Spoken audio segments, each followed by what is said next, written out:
The Deep Six. 6 stories from your world in 30 minutes or less. Hosted by Patty Steele and Steve Cochran. The Deep Six is on. This is a special edition of the Deep Six, the Express Lane. Not like when people get in. What? I was going to say, why is it a special edition? What makes it special? We never are hurried. We never try to get things done quickly. Oh, so we're going to hurry through this because we have better things to do? Oh, that's nice. You have a very important appointment. That's all I'm saying.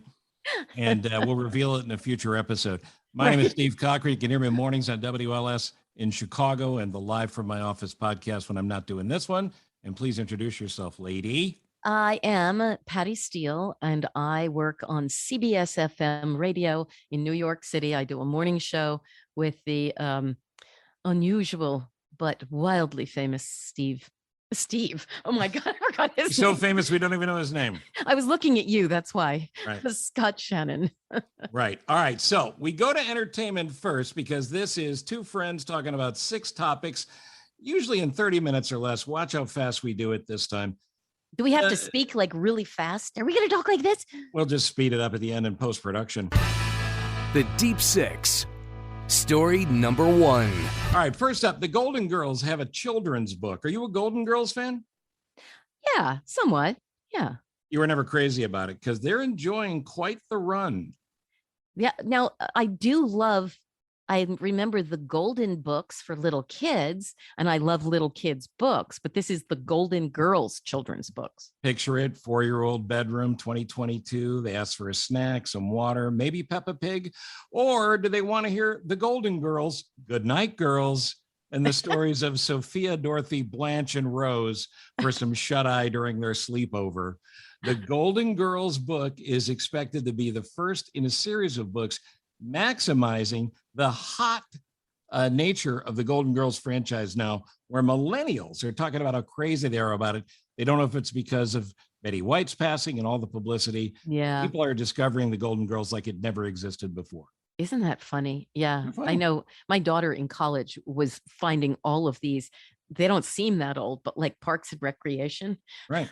That was a little pre her time. Sure. And these kids were watching that and Seinfeld and Friends and all this stuff when they were in college, like it hadn't existed, 10, 15, 20 years earlier. It's funny. Here's a quickie in entertainment from you. It involves Stranger Things. Talk to me. Oh, see, I happen to be absolutely wildly crazy about this director, Taika Waititi. He did Thor, Love and Thunder. He did Jojo Rabbit.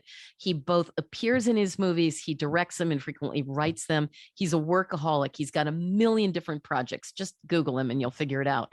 Well, he was talking about Stranger Things, and he said he's really not thrilled that Stranger Things is making Kate Bush a big star again. He said, of course, it's thanks to her 1985 song, Running Up That Hill, which Stranger Things used in the beginning of this new season. And Taika said they ruined Kate Bush. He said, I love that show, but as someone who feels real ownership of Kate Bush music, I'm annoyed.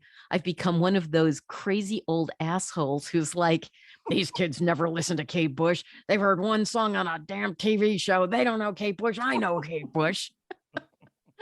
I can see him saying that. He's adorable. I like it. It's honest. Yes. Our third entertainment item is around one of the greatest people in, if it's not Tom Hanks or Henry Winkler as the nicest people in show business, it's Paul Rudd. He's a really incredibly lovely person. He plays Ant-Man, of course, in the Ant-Man films and Avengers Endgame and other stuff that he's done. And he's always been a really sweet stand-up guy. But listen to what he did for this little boy who, a 12-year-old boy who lives near Denver. His name is Brody Ritter. He came home from school in May, and his mom noticed that his yearbook, which all the kids generally sign for each other at the end of the school year, we all did that, was basically empty. Even though he had asked people to sign it, only 2 teachers and 2 classmates did. Brody's mom noticed then that he had signed his own yearbook with a note to himself saying, I really hope you make more friends next year. Wow. That's I a can barely get Hansen through that. moment. That's a hard one. She said that he had been bullied for a long time at school. So she went on social media and she said, parents need to teach their children kindness. And if you see your child being mean to someone else, talk to them about how that would make them feel.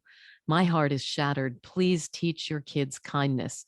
Well, that went viral and support exploded. Celebrities, companies, parents, kids all reached out, including Paul Rudd, who FaceTimed Brody and sent him a handwritten note saying, it's important to remember that even when life gets tough, that things do get better. There are so many people that love you and think you are the coolest kid there is, me being one of them for sure. He also sent him a signed Ant-Man helmet. They said when he went back to school after his mom's first post, and the thing to note about this is it wasn't because of Paul Rudd, but her posting that apparently really reached some people's hearts. And they said a group of older kids visited his class and they all signed his yearbook. That's cool. And then the whole Paul Rudd thing happened. And his mom said he's over the moon and feeling really positive about the next school That's year. cool. It's a great story. The Deep Six, number 2. I don't know if you ever returned anything you found, a wallet or whatever, when you were a kid. But if you did, hopefully you did it for the right reason and maybe you got $1 or $2 for a reward. Right. Check this out. 17-year-old teen in San Diego. This is this year. This is 2022. Adrian Rodriguez finds a purse in a shopping cart in a parking lot, decides to do the right thing.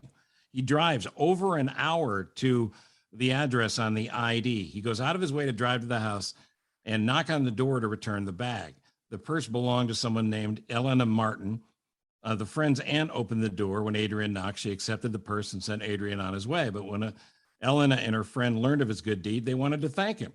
But they didn't know his name. It was just a kid doing a good thing. So they post on Facebook. They do a video from the home security system. Before long, Adrian's identified. The woman had already started a GoFundMe page to reward him. Started with the goal of gifting the kid $1,000 for returning the purse. 706 donors pitched in one day.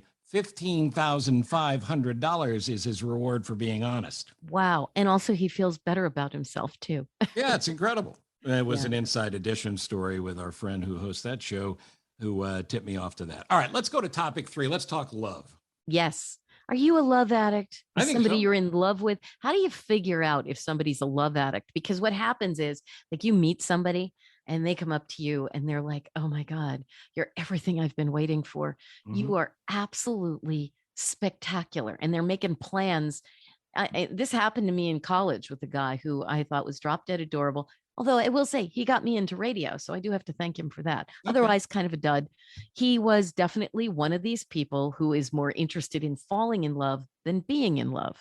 And relationship experts say you can spot this. Love addicts may do anything to win you over. They seem like they are only concentrating on you all the time. They fast forward through relationship stages. So it's like all in. They're all in right away. Right. And they make big promises right away. I remember like this guy, he said to me, oh, if we were just a few years older, I'd be asking you to marry me right now. It was like our third date. And I was a kid. I was like 18 and I went, ah. And then I realized, okay, this guy turned into kind of a loser, but I stayed with radio. But they said they tend to be obsessive and codependent, yet they don't actually stay sad for very long after a breakup. And they say, if you spot these signs in yourself, kind of notice whether, is this a pattern? Is this something I do regularly? I fall in and out of love like really rapidly? Or is it maybe just a one-off where I get kind of like really intrigued with someone and then it goes away, but that's not my normal thing. So, Well, and be advised that that's how people end up getting married 3, 4, and 5 times. They love the honeymoon period. right. They don't love the long haul. Right. Well, who the hell likes the long haul? That's a good point. They're right, those love addicts.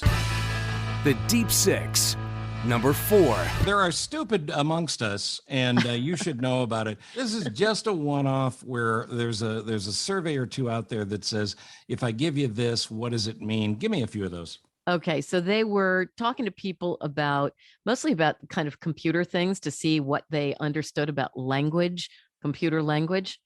11% of people surveyed believed that HTML was a sexually transmitted disease. Okay. I got the HTML. Yeah. And then they said, besides HTML, 27% identified gigabyte as an insect commonly found in South America. 23% thought an MP3 was a Star Wars robot, and 18% identified Blu-ray as a marine animal. Oh, no. Oh, no. It's the Blu-ray. You know what I heard? The Blu-ray got the HTML at a party. The Deep Six. Number 5. Let's talk travel. You have travel plans? I was just traveling and I plan to travel again. Yes, I do. All right. So there's a website, an app, and a guy called the Points Guy. He knows you're the value of how to use your airline frequent flyer points. Is that what it's called? Thepointsguy.com? Yeah, the Points Guy. You Google up the Points Guy, he'll set you up. The question comes up with all these canceled flights. What's better? They offer you cash. Do you take the cash or you take a boatload of miles that they're willing to offer you? Huh? Yeah. Well, the Points Guy, here's his tip. And I really urge you to go to the Points Guy for the longer form explanation of this. But if you get bumped and they say, we'll give you $1,000 in cash or $500 in cash or whatever the cash is, or we'll give you this much in points, know the value of that airline's points before you go. Ah, makes sense. So then you can figure out this is worth how many actual dollars to me. And again, it's explained at the Points Guy. I'd love to give you a deeper explanation, but I'll be honest with you. We don't have time on this episode of the Deep Six. That's right. We're in the express lane. The Deep Six. Number 6. Are you a royal family fan? Oh yeah, I love reading about them. I know it's kind of trashy and you're not supposed to like that, but I think it's interesting and pretty and also snarky and, you know. We're going to leave you with words the royal family will never say. This is a mental floss article. You know how much I enjoy mental floss. A lot of Brits refer to their evening meal as tea. The royal family, nope, they won't do it. They call the meal eaten between 5 and 7 dinner or supper, but you're not to mention tea. Does anyone know why? No. Why? No, nobody knows why. Nobody knows why. It seems to be a tradition. I thought you were asking that question and you were going to provide us with an answer. No, I'm not here. I'm not here to provide answers. You know me better than that. What do they say? Bring me a cup of buttermilk? Yeah, meet me for supper and bring me a cup of, because they can't actually say it. That's right. And a word that's not going to surprise you as much the royal family doesn't say is toilet. Instead of toilet, they refer to that particular room as the lavatory.